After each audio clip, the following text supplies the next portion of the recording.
Agenda is all about data, analytics, cloud, AI, ML, and emerging technologies that are transforming not only companies but also entire industries and even our lives.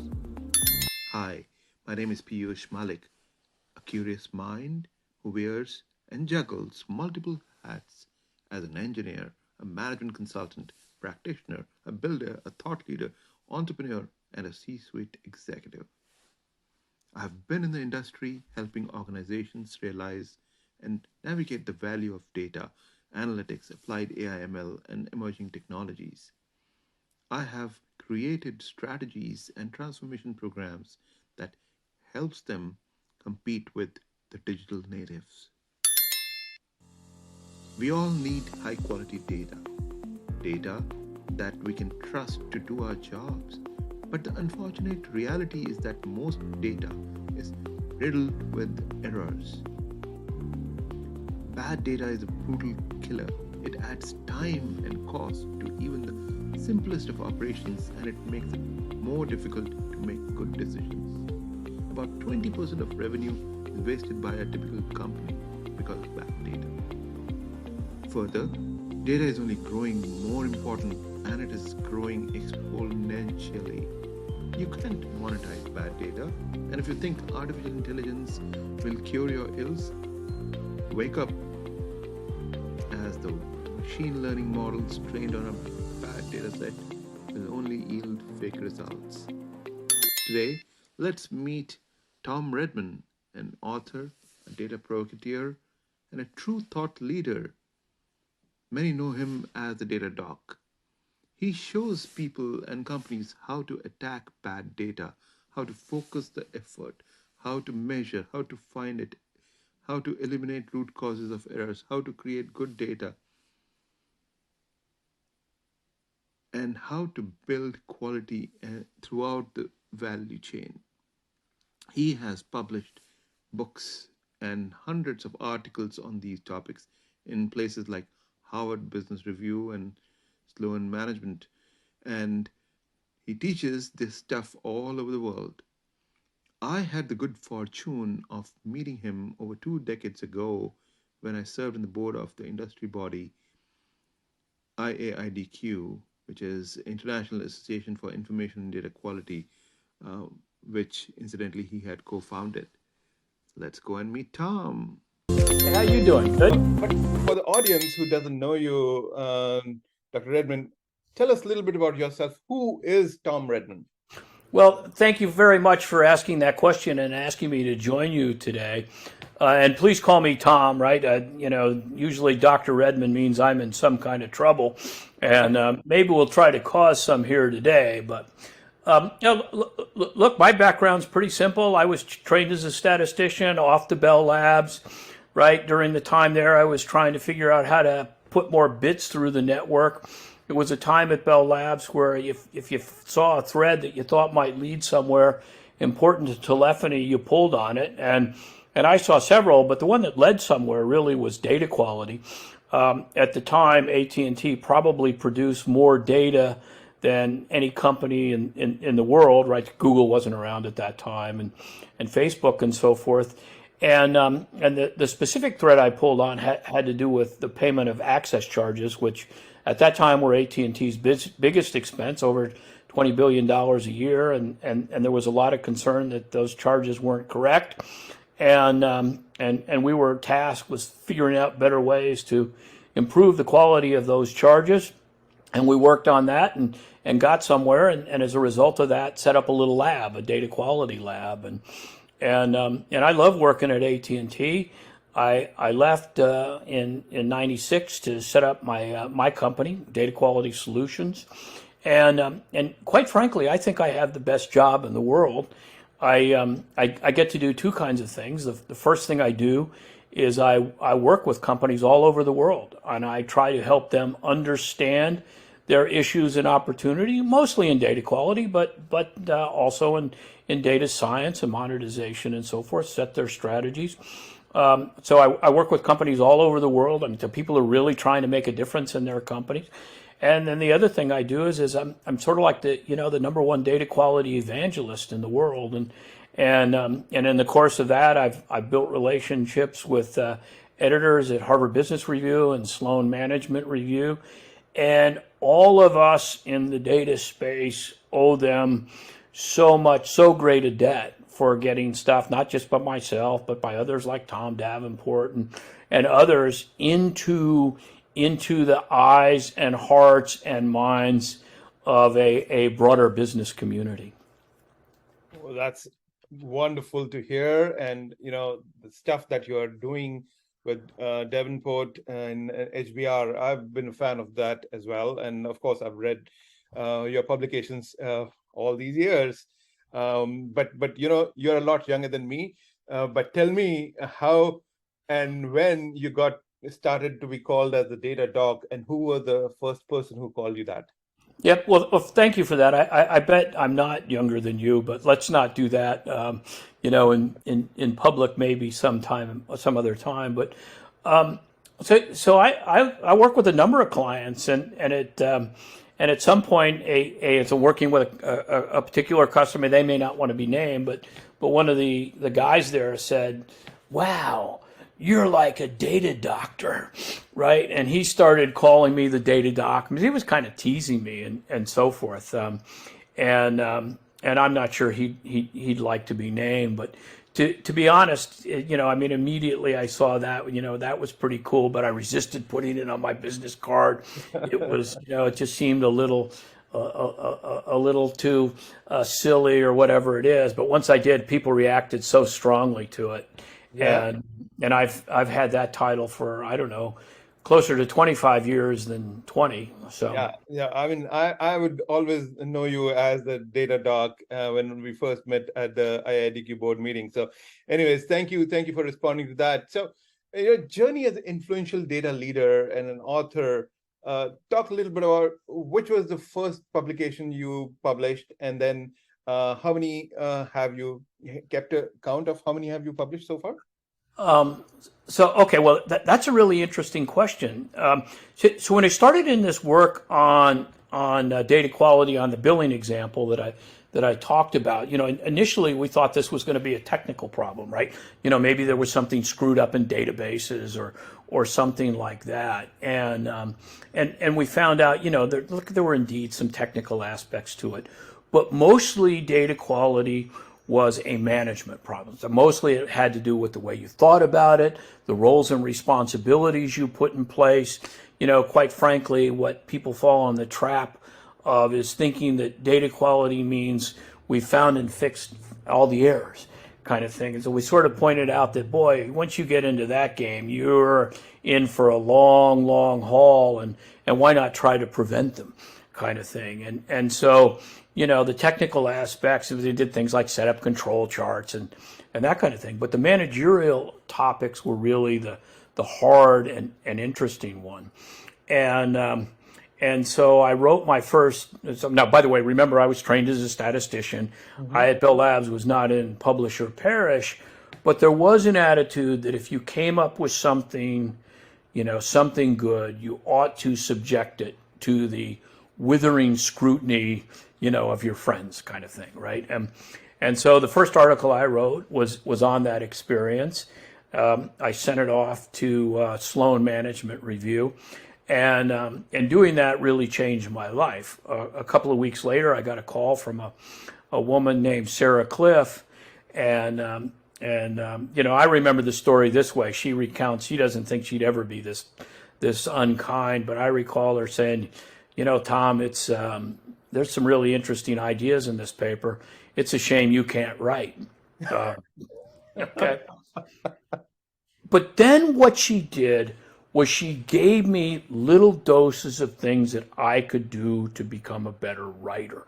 And they're blindingly obvious. Like if the sentence has 12 words in it and you can rewrite it so it has 8, by all means do so. Okay. And she really got me thinking about it's not just ideas, but it is selling those ideas. And in data, we are selling these ideas, and at least as long as you and I are alive, right? We are our most important job is selling these ideas to people who are unfamiliar with them, to people in position of authority, to people who have data issues and opportunities. Great. Dom, you remind me of the very first time I wrote a piece for IEEE. And as you know, those papers are peer reviewed, and then there is an editor which is assigned. And I went through the similar exercise, and at the age of 35, when I first got that experience, it was like a blow. What? I don't know how to write. And, Yes. and absolutely, the way that they do it. And by the way, I have great regard for the editor who was assigned to me, Cliff Pickett. He's an author of more than 100 books and himself, and a lot of patents as well. So, and he happens to be an IBMer too. So I had it took me 6 months to work with them to get to the final product. And I said, well, in this time I could have written 2 books. So that I learned so much from Sarah, and then quite frankly, I have, I've had a sequence of editors like that, particularly at Harvard Business Review. For a long time I worked with a woman named Courtney Cashman, more recently Tom Stackpole, and not just are they, are sort of helping shape the ideas, but they're also really, helping me just become a better writer, right? Say things quickly and simply, and really, it's interesting the link to quality, right? Because quality is all about meeting customer needs. Yeah. And but repeatedly, well, who's going to read this? What do you want them to take away? What do you want them to do? Right? Be very specific. What is the problem they'll be interested in? What should they do as a result? And by the way, I mean, that's pretty darn obvious. Yeah. Yet, you get in and you got all these ideas going on in your head, and you're all excited and so forth, and it's easy to forget. Yeah. Okay. Yeah. Absolutely. So tell me, how was it? How did you get introduced to Tom Davenport, and how did you start collaborating with him? So I'm not sure I know the answer to that. I mean, obviously, I've read a lot of his stuff, and I don't know. I think I probably sent him an email or something, and said, hey, I like your stuff, and would you like to would you like to meet? And he was in New York. I live on the Jersey Shore. He, at the time, lived in Boston, but, he agreed that next time he was in New York, I'd try to come in and we'd meet face to face. And what we found is that, we looked at things from different perspectives, and it's became, very, very fruitful. I mean, I'm a consultant, right? Advice. I mean, he is a researcher. And very, very disciplined. By the way, one thing that's really important, I'm trained as a statistician, right? He is a social scientist, and I don't remember whether he was an anthropologist or maybe a sociologist or whatever. But like we keep talking about all the real problems of the social issues, the politics, and so forth, and so. So that overlap has proven really, really fruitful. We've never worked very hard on a paper together. It's just, we've kind of, you interested in it? Yeah, I am. And then boom, 3 or 4 weeks later, something, pretty good is in the works. That's great. This is the takeaway for the youngsters who are watching here. Never be afraid to ask anyone for help or for collaboration. So, I'm so glad you brought that up. Throughout my career, right, I've reached out to a lot of people, and not all of them have said yes. But when I was young, I mean, I did that. People were incredibly generous, right? Some work with Tom Davenport. Now I work with John Ladley, right? Some work with Doug Laney, right? Roger Hurl, right? People all over the world, and it just enriches things so much. But the point is, I always take the call, right? You have an idea you want to talk about, right? I mean, I may not make a second one, right? But But I mean, and I'm really interested, and what you just said, I want to double that, right? Reach out, right? If you're in doubt about reaching out to me, reach out to me, right? Info at Data Quality Solutions or LinkedIn or whatever it is. I want to hear what you're up to. I want to encourage you, and you know, and if you got great ideas, if I can, I want to help you. This is the sign of a true leader, guys. I have to tell you a story here. When I first met Tom, it was when I was leading the PricewaterhouseCoopers data integrity practice, which is related to data quality. And it dovetailed into what IIDQ was doing. And so we had great discussions in industry conferences and all that. And then there was a time that I was at a DGIQ conference, and Tom brings up, so Piyush, what do you think about the thick paper that McKinsey released? And that paper was on big data. And so you can imagine what time frame it was. And I had recently been tapped to lead the Big Data Analytics Center of Excellence at IBM. And I told Tom, very timely, because that paper is sitting on my desk. And right after this conference, I'm going to go back and read that paper. And then we talked after that. So this is something to say that, you know, there are angels and there are experts out there, and you should always reach out. And there are great folks to collaborate with in the industry. Some of them Tom has already mentioned, and I'm sure we will meet more of such folks as we continue our conversations in this data leader space. So I want to pivot now in the last few minutes that we have, Tom, to what exactly are you working on currently, and where do you see the world of data management go in the next 5 years or so? Yeah, I'm really glad you asked that question. The last, I'm going to say 2 years, 18 months, whatever, have been as productive in my career as anything.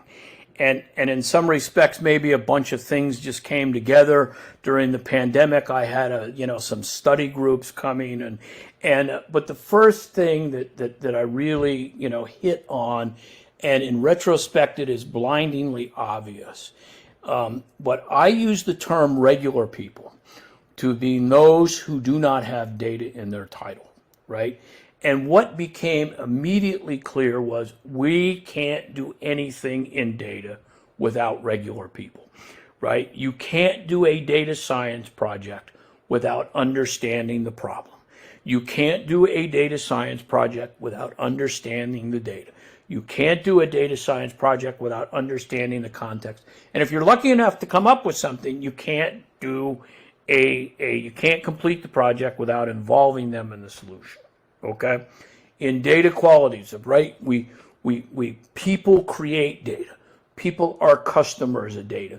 We can't improve data quality without data creators and data customers stepping into those roles. And so this is a big deal. The most important people in data programs are not data scientists. They're not chief data officers. They are regular people. Right? And they are regular people. And if we're in the data space, we have to figure out how to engage them. And by the way, if you're a regular person, there has never been more opportunity to get yourself involved, right? You can do things like improve data quality in your shop.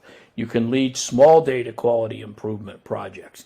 You can reach out to data scientists who may be sitting in the lab, right, in their centers of excellence or labs and not knowing what to do. You can be the game changer, right? And so I'm both excited. I'm excited for regular people because they can do this. We're using the term the data generation for regular people who step in and put themselves in the data generation. I hope, by the way, being a member of the data generation will pretty darn soon be as cool as being a member of the Pepsi generation, right? Some of you, young and hip, and this is the way. This is the way of the world. And so my work has been recognizing that, calling out the data generation, and then exploring the implications. What does this mean for management? What is the organization for data look like, right? how is it that a small chief data office is going to create leverage with, you know, the many more people who don't have data in their title? Okay, and my clients that are on the leading edge have managed to do this, and you know, my most recent articles have focused on various aspects of this. Great, great. No, you are making a difference. You have been making a difference all these decades that I've known you, and I tend to call you a data integrator. Basically, you are waking the management up, and now you're waking the even youngsters up, because you know the youngsters get enamored by cool technology. Big data is hard, AI ML is hard, but you know none of those models work if the basic data foundation is not there, if the basic data quality and hygiene principles are not adhered to. And that's the message that you've been giving all these years. You and I have been talking all these years, but I think now is the time to re-engage. And I don't want to use the phrase making data great again, but again, the important thing is we have to establish the value of data. Everyday common man, everyday person in the organization that you mentioned, creating the data generation. So thank you very much, Tom, for doing all that you do. And in my tradition, this is namaste from my soul to yours. Thank you for the time, and let's continue our collaboration going forward. Thank you. I very much look forward to that. Thank you so much for reaching out, and good luck to you. Good luck to all of us. And again, please join the data generation. Absolutely. Thank you, Tom.